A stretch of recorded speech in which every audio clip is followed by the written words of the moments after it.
What's going on, Outriders? I'm here to bring you all the fantastic information regarding the Worldslayer Expansion's massive new endgame. You definitely don't want to miss this. Stay tuned.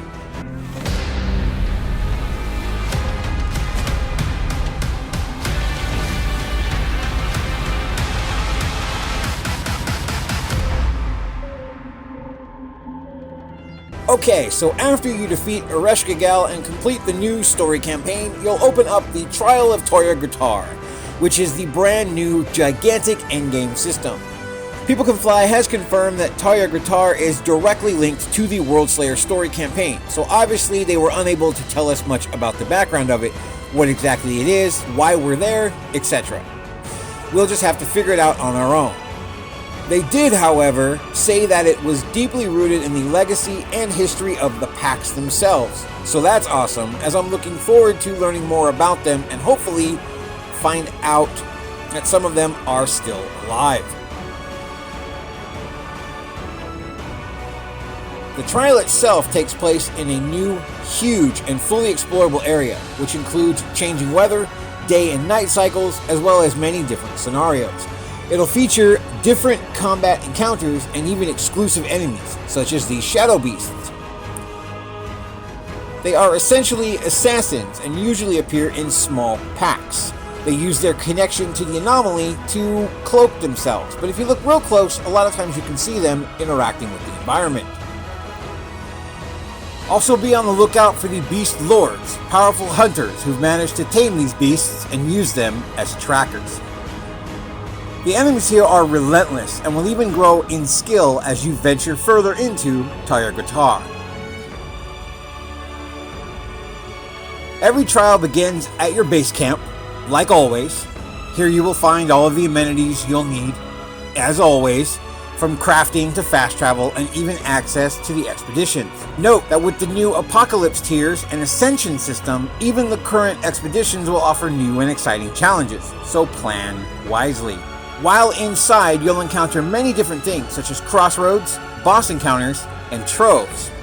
Crossroads will allow you to explore and will often lead you to troves.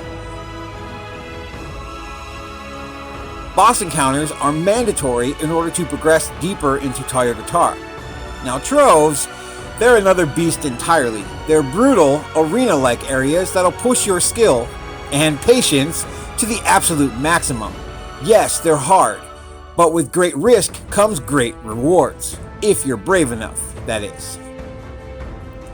Troves also add a new targeted Apocalypse loot farming feature. Each trove will offer a particular gear slot.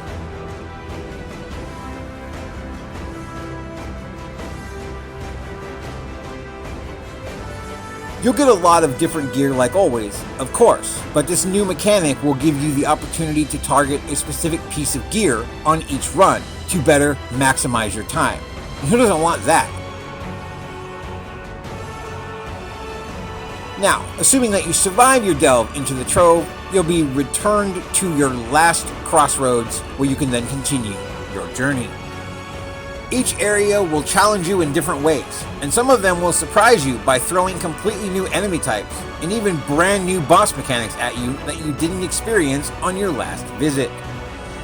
There are no timers or limits inside here, so feel free to take your time and enjoy. Don't forget to explore this vast dungeon as well. This is an RPG, after all, and what's a good RPG without some exploration? In addition to the normal skill trees, you'll be getting two new ones with Worldslayer. The Pax tree, which gives you access to two brand new branches, which have their own points, so they won't take away from your existing build, but rather add to it. The second is the Ascension system itself, which will allow you to further customize your build spec with 4 new specialized categories: Anomaly, Endurance, Brutality, and Prowess.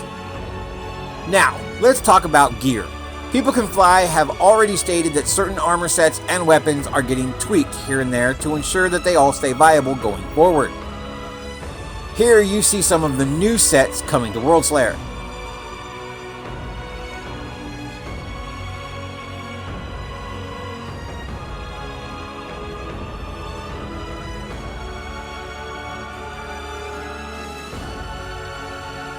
Let's talk about this new Apocalypse gear by analyzing one of the new sets for Pyromancer, the Heat Seeker set.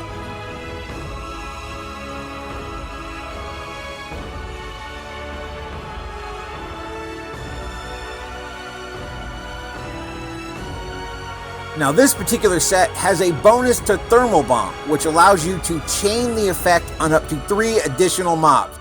That's insane.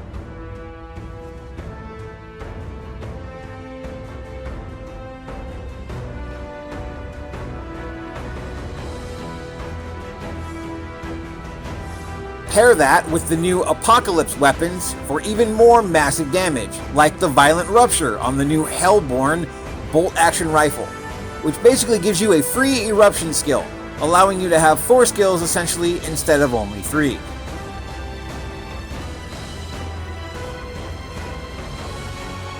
And let's not forget about that new 3rd mod slot your gear will now have, which will allow you to take your builds even further. The Worldslayer includes its very own story campaign, which will pick up right where the base Outriders story campaign ended and will seamlessly carry over your characters and all of your goodies. Remember those new Apocalypse tiers that I mentioned earlier? Yeah, those will replace the old 15 world tiers and now offer a staggering 40 tiers, which will affect not only Worldslayer content, but all of the original content as well, including all side quests and even expeditions. So don't think that you're done with that older content just yet, because it's definitely not done with you.